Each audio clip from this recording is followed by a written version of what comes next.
Amados irmãos, eu vos saúdo com a paz de nosso Senhor e Salvador Jesus Cristo. Nesta oportunidade, sempre com a ajuda de Deus, trataremos do seguinte tema: o relacionamento entre os testamentos. E, querido obreiro, não se esqueça de algo sumamente importante. A Bíblia Sagrada não é um simples livro. A Bíblia Sagrada é a inspirada, a inerrante, a infalível, a completa, a eterna e a sempre atual Palavra de Deus. E que o Senhor nos abençoe no transcorrer desta aula. Querido irmão, quando estudamos teologia bíblica, a do Antigo e a do Novo Testamento, deparamo-nos com esta pergunta feita por aqueles que adotam o método histórico crítico. Há realmente unidade entre o Antigo e o Novo Testamento? E se há, esta unidade é perfeita? Para os que amamos realmente a Bíblia Sagrada, a inspirada e inerrante Palavra de Deus, temos a dizer e a professar que há, sim, perfeita unidade entre ambos os testamentos, porque tanto o Antigo quanto o Novo foram inspirados plena, total e igualmente pelo Espírito Santo de Deus. Quando eu comecei a estudar a Bíblia, eu deveria ter entre 12 ou 13 anos. Comecei a lê-la a partir do livro de Gênesis. Antes, porém, eu já havia lido todo o Novo Testamento. Mas aquela Bíblia em particular, que me dera meu pai, representou muito para mim. E naquela leitura solitária da Bíblia Sagrada, comecei a ler pelo primeiro livro, Gênesis, e fui até o Apocalipse.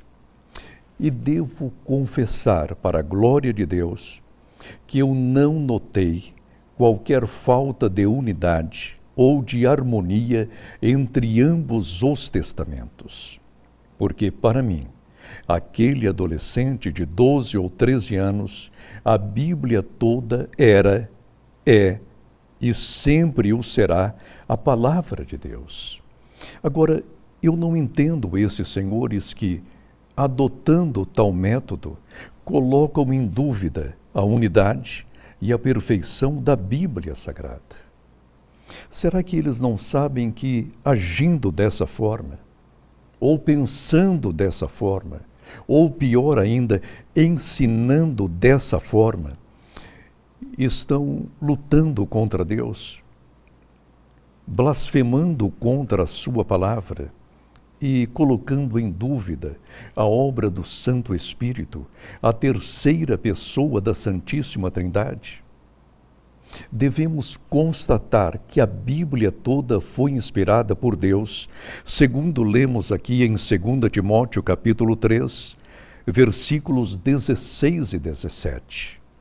Leiamos a palavra. Toda a Escritura é divinamente inspirada e proveitosa para ensinar, para redarguir, para corrigir, para instruir em justiça, para que o homem de Deus seja perfeito e perfeitamente instruído para toda boa obra. Paulo não se referia apenas às Escrituras do Novo Testamento, que nesta época estavam ainda se lavrando, estavam sendo escritas. Paulo referia-se de igual modo ao Antigo Testamento. Ele, como servo de Deus, apóstolo de nosso Senhor e doutor dos gentios, havia recebido do próprio Cristo uma revelação especial quanto às Escrituras Sagradas, e ele sabia perfeitamente que não podia naquele momento, como não o podemos hoje, descartar o Antigo Testamento, porque as Escrituras proféticas escritas em hebraico ainda estão se cumprindo. Haja vista aquilo que lemos no profeta Daniel, quando ele lavrava as últimas palavras de seu livro, começou a registrar alguma coisa que não entendia e pediu o esclarecimento daquele oráculo. E o Senhor lhe disse: Daniel, esta escritura, esta profecia é para o tempo determinado. E eu posso dizer-lhes seguramente que a profecia de Daniel ainda não se cumpriu. Ora, se boa parte das escrituras proféticas do Antigo Testamento ainda não se cumpriram, como que nós podemos descartá-lo e afirmar que não há unidade alguma entre ambos os concertos, o Antigo e o Novo? Tomemos cuidado. Tomemos muito cuidado com os nossos posicionamentos hermenêuticos e teológicos.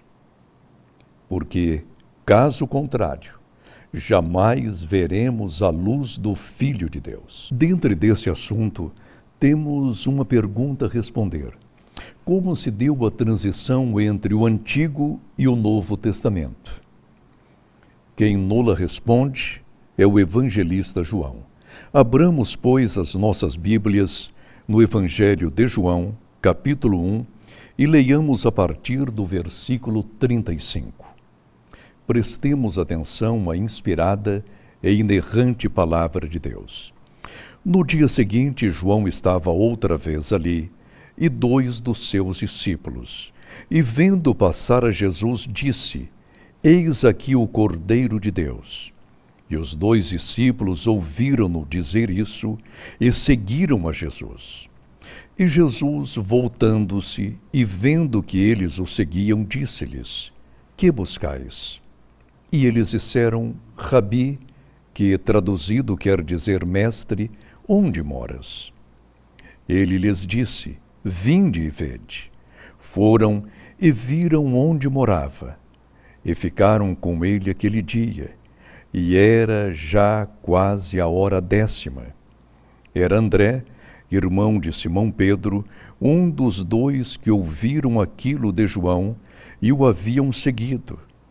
Este achou primeiro a seu irmão Simão e lhe disse: Achamos o Messias, que traduzido é o Cristo. André, discípulo de João Batista, e depois torna-se discípulo de nosso Senhor.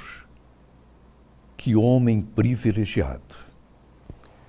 Um homem simples, rude, pescador, conhecia a dureza da vida, as asperezas da vida, mas agora é escolhido por Deus para participar da transição entre o Antigo e o Novo Testamento. E essa transição dá-se de forma suave, quase que imperceptível. Lá estava João Batista, o último profeta do Velho Pacto, do Antigo Testamento, e ali estava o Senhor Jesus Cristo a inaugurar o novo concerto, o Novo Testamento em seu sangue. E André participa dessa transição. Deixa de ser discípulo de João Batista e passa a seguir o Cordeiro de Deus, o Senhor Jesus Cristo. Observemos que os teólogos em Jerusalém não tinham a teologia necessária para saber que naquele momento dava-se a transição entre o Antigo e o Novo Testamento. Eles não o perceberam. No entanto, as pessoas simples da Judéia que temiam o Senhor sabiam perfeitamente que se estava dando a transição entre ambos os testamentos. Pessoas como Zacarias, o pai de João Batista, José, o esposo de Maria, e Maria, a Virgem de Nazaré, pessoas simples, singelas, e perceberam plenamente que estava se dando essa transição. Porque, como diria mais tarde o Senhor Jesus Cristo, Deus havia escondido as coisas preciosas e grandes e altas dos sábios e entendidos deste mundo e as havia revelado e as revelava naquele momento aquelas pessoas que eram desprezadas pela alta cúpula sacerdotal de Jerusalém. Então, houve sim uma transição entre o Antigo e o Novo Testamento. E eu posso dizer acerca de André que quão privilegiado foi ele. Participou e viveu plenamente essa transição. E os demais discípulos que se tornariam apóstolos de nosso Senhor Jesus Cristo. Prestemos atenção a este ponto. A unidade entre o Antigo e o Novo Testamento é perfeita, útil, relevante e principalmente divina, conforme assevera o apóstolo Paulo. Abramos, pois, as nossas Bíblias em Romanos capítulo 15 e versículo 4. Porque tudo o que dantes foi escrito, para nosso ensino foi escrito, para que pela paciência e consolação das Escrituras tenhamos esperança. Eu sempre achei consolação e esperança ao ler o Antigo Testamento. Quem não se instrui ao ler o livro de Gênesis, ou de Êxodo, ou os livros poéticos, ou os históricos, ou os livros dos profetas menores e maiores? Quem não se instrui ao ler os livros sapiensais? Não fosse o Antigo Testamento, hoje estaríamos a indagar dolorosamente. Quem sou eu? De onde vim? Aliás, quem me fez? Eu sou obra de quem? Mas por que há um livro chamado Gênesis, inspirado pelo Espírito Santo, podemos responder a todas essas e a outras perguntas dificílimas que os inquisidores deste século continuam a fazê-las porque simplesmente rejeitam voltar à Bíblia Sagrada, a inspirada e inerrante Palavra de Deus. Ora, se quisermos ser sábios, leiamos os Provérbios de Salomão. Eu sempre os leio e busco neles a sabedoria necessária para a minha vida. Como diz o apóstolo Paulo, tudo o que dantes foi escrito, para o nosso proveito o foi. Por conseguinte, naquele momento, o apóstolo Paulo estava afirmando aos seus leitores em Roma, aos irmãos da igreja romana, aos judeus, aos gregos, aos romanos e aos bárbaros. O Antigo Testamento continua a vigir até o dia de hoje.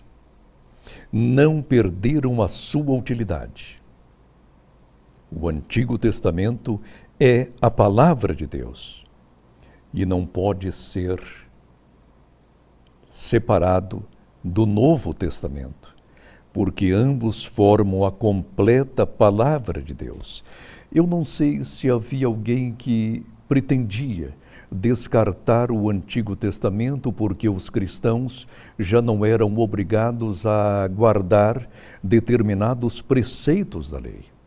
Mas Paulo explica muito bem que a lei serviu de aio, serviu de instrução, era um instrumento didático para levar os pecadores e principalmente os judeus até Cristo. Agora, cumprida essa missão, não significa que a lei ou o Antigo Testamento todo deveria ser descartado. Não descartemos a palavra de Deus, tomemo-la como um todo, porque sem a palavra de Deus perecemos. Constataremos agora, queridos irmãos, a perfeita unidade entre o Antigo e o Novo Testamento. Abramos as nossas Bíblias em 2 Pedro, capítulo 3, versículos 15 e 16. Leiamos a palavra.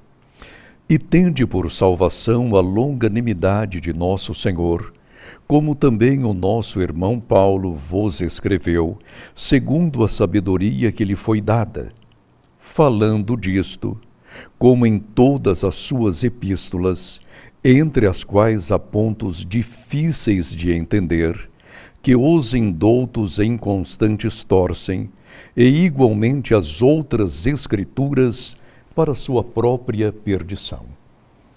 Observemos que nessa passagem o apóstolo Paulo coloca, ou melhor, o apóstolo Pedro coloca as epístolas de Paulo em pé de igualdade com as escrituras do Antigo Testamento.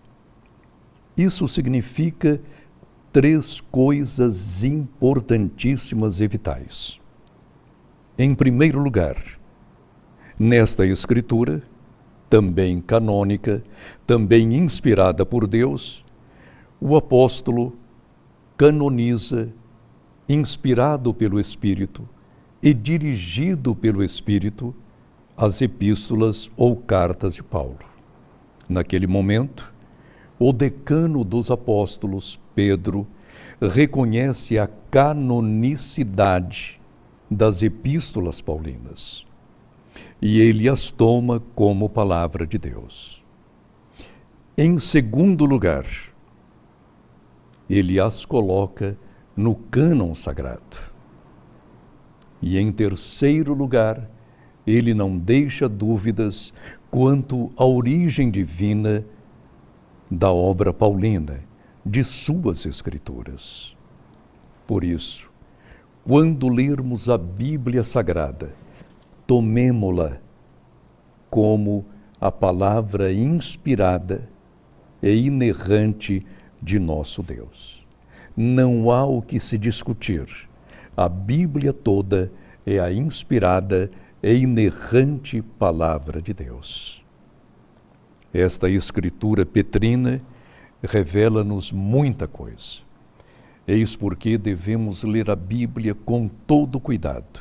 E, ao mesmo tempo, o apóstolo Pedro sela a unidade perfeita, altíssima, entre o Antigo e o Velho Pacto. E agora, queridos irmãos, nós veremos o testemunho de nosso Senhor Jesus Cristo quanto à unidade entre o Antigo e o Novo Testamento.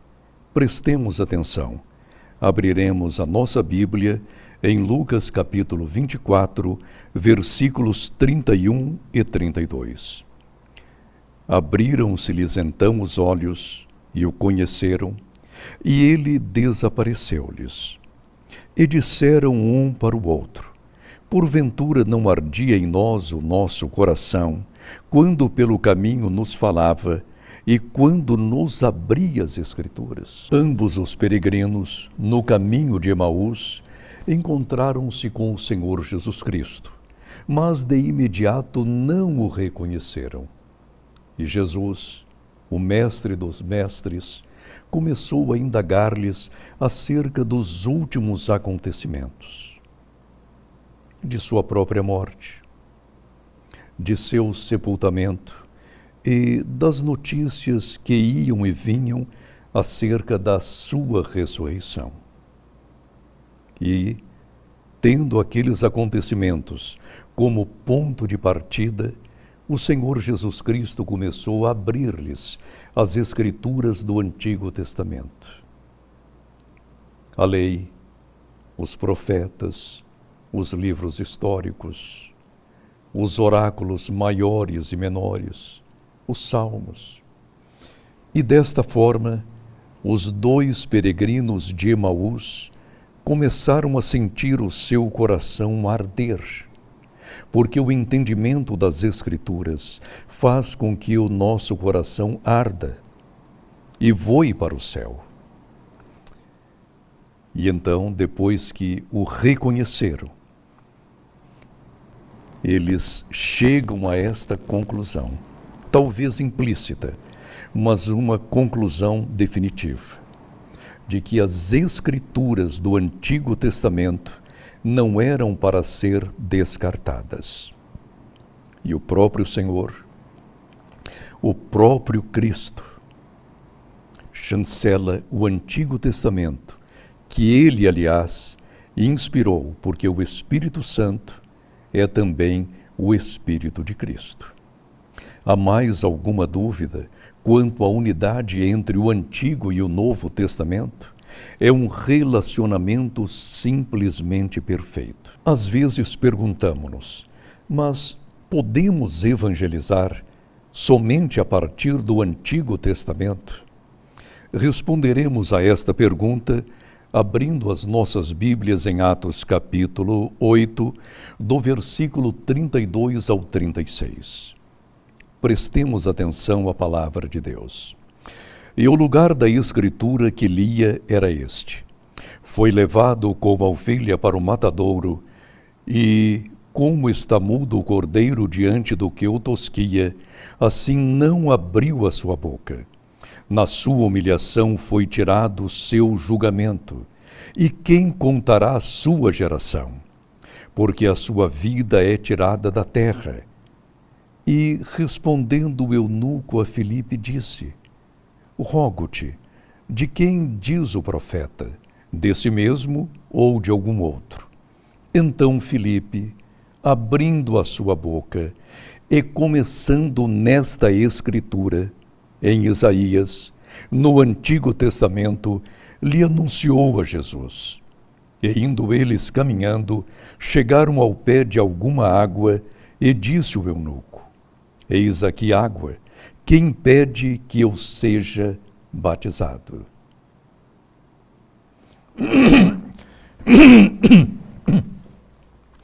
Oh Jesus, dá-me força, está chegando o final, Senhor.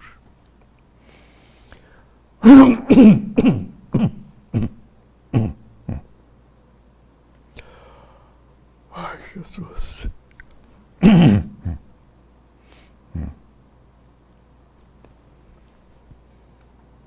Então, já não resta qualquer dúvida. O Antigo Testamento é evangelizador, sim. Nós observamos que o evangelista Filipe, dantes diácono, um homem sábio, um hermeneuta por excelência, soube interpretar excelentemente a escritura de Isaías, capítulo 53, e mostrar ao eunuco, aquele prosélito etíope, que o profeta Isaías descrevia o próprio Senhor, o próprio Filho eterno de Deus, o nosso amado Jesus de Nazaré. Se não houvesse harmonia entre o Antigo e o Novo Testamento, como poderia o evangelista Filipe falar àquele peregrino acerca de Jesus? E a evangelização foi tão eficiente que o eunuco, após ouvir a exposição do Evangelho, pediu para ser batizado.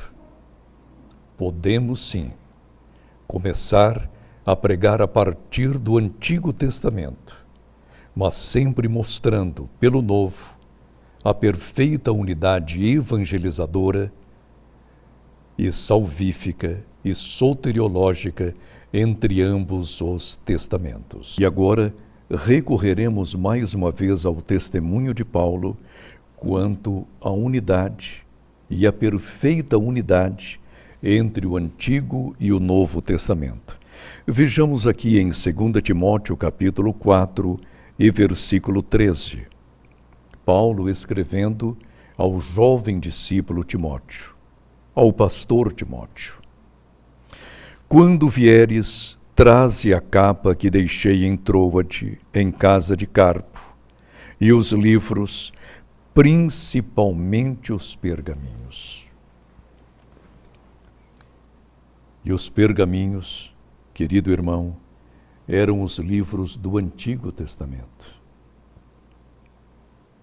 E Paulo, na prisão, sentia falta deles. O apóstolo o doutor dos gentios, sabia perfeitamente que, naquele momento, ele precisava do consolo das obras mosaicas inspiradas pelo Espírito, dos livros históricos, poéticos e sapiensais e proféticos. Por isso, pede ao jovem discípulo Timóteo que traga-lhe principalmente os pergaminhos, os livros do Antigo Testamento. E assim, o maior teólogo do Novo Testamento, naquele momento, preso, selava a perfeita unidade entre o Antigo e o Novo Testamento. Finalmente, o próprio Cristo, mais uma vez, o Filho de Deus, o Verbo divino, sela esta unidade. E quem somos nós para questionar o Filho de Deus, o nosso Redentor? Prestemos atenção em Mateus 5:19. Qualquer, pois, que violar um destes mandamentos, por menor que seja, e assim ensinar aos homens, será chamado menor no reino dos céus. Aquele, porém, que os cumprir e ensinar, será chamado grande no reino dos céus. Irmãos, eu faço um apelo a todos aqueles que procuram interpretar a Bíblia por métodos ímpios como histórico crítico. Não duvidemos jamais da unidade entre o Antigo e o Novo Testamento. Alguns eruditos, emproadamente, orgulhosamente, soberbamente, referem-se ao Antigo Testamento como as escrituras antigas dos hebreus, como se Moisés, Isaías, Jeremias e Samuel fossem desatualizados. Cuidado. Tratemos a palavra de Deus com mais carinho.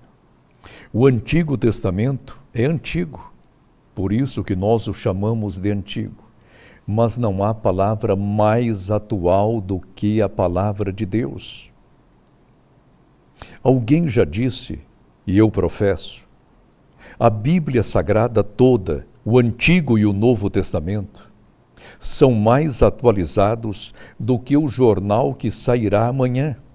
Quanto às notícias dos jornais, duvidamos delas e com muita razão, mas não podemos duvidar jamais da Bíblia Sagrada, desta unidade aqui, porque a Bíblia é a palavra de Deus. E nós que estudamos teologia devemos defender esta unidade. Vivemos um momento muito difícil em todo o mundo. Levantam-se em nossas igrejas e congregações, até mesmo nas mais humildes, hereges e apóstatas, querendo colocar em dúvida não somente a unidade, mas a procedência divina desta palavra, da Bíblia. Será que tais teólogos, será que tais estudiosos ou eruditos não temem a Deus e não sabem que, se não respeitarmos os oráculos divinos, a revelação divina, seremos lançados no inferno? Sim, senhores, teólogo vai para o inferno, sim, se não for piedoso, se não amar a Deus. Aliás, como disse certa vez um grande estudioso da Bíblia, o diabo é o teólogo mais arguto. Não há teólogo tão arguto quanto ele, porque ele esteve nos céus junto ao Todo-Poderoso. Mas nem por isso pode garantir a própria redenção. Tomemos cuidado. Respeitemos a palavra de Deus. Estamos no final dos tempos e não podemos brincar com o Espírito Santo. Eu não posso, a partir da Bíblia Sagrada, abri-la para criticar Moisés, servo do Senhor, os salmistas, os profetas, os sábios, os justos e os santos cronistas. Eu não leio a Bíblia para criticá-la, eu a leio para que ela me critique, para que ela me julgue, para que eu não perca a salvação e vá para o inferno. Nós precisamos de mais piedade, principalmente nós pentecostais. O que está acontecendo com nós pentecostais, pertencentes a igrejas como a Assembleia de Deus? O que está acontecendo conosco? Será que perdemos o temor a Deus? Nós não pregamos mais acerca da salvação. É claro que eu não generalizo aqui. Eu não estou criticando os homens e mulheres santos do Senhor. Critico os emproados e orgulhosos em nosso meio, que ao invés de se curvarem à Bíblia Sagrada, não o fazem. Leem-na simplesmente para criticá-la e não para serem criticados. O que está acontecendo com nós pentecostais? Sim, querido irmão, o que está acontecendo conosco? Não pregamos mais a salvação em Jesus? Não anunciamos mais que o Senhor Jesus Cristo batiza com o Espírito Santo, cura os enfermos, opera sinais e maravilhas e em breve há de buscar a sua igreja? Não podemos permanecer mais assim. Estamos destruindo a nossa igreja. Vou repetir, estamos destruindo a Assembleia de Deus no Brasil. Chega de heresia, chega de apostasia, chega de tantas rebeliões na casa do Senhor. Pensemos no reino de Deus e não em nossos cargos e posições, porque nós somos transitórios. Nós morremos. O Senhor pode destruir-nos agora mesmo. Chega de pensar em nossa grandeza, em nossa posição. Pensemos na grandeza do Filho de Deus, honremo-lo enquanto é tempo, arrependamo-nos de nossos pecados para que não percamos a nossa alma. Irmãos, busquemos um avivamento.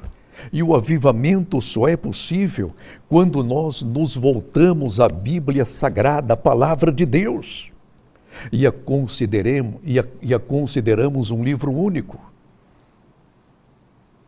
Chega de apostasia, de orgulho, de pecado, rebeliões. Chega de emproamentos em nosso meio. Curvemo-nos à palavra de Deus antes que percamos a alma e sejamos lançados num primeiro momento no inferno e depois no lago de fogo. Busquemos um avivamento. Em primeiro lugar,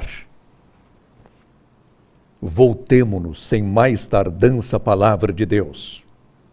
Em segundo lugar, a oração. O obreiro tem de orar, sim.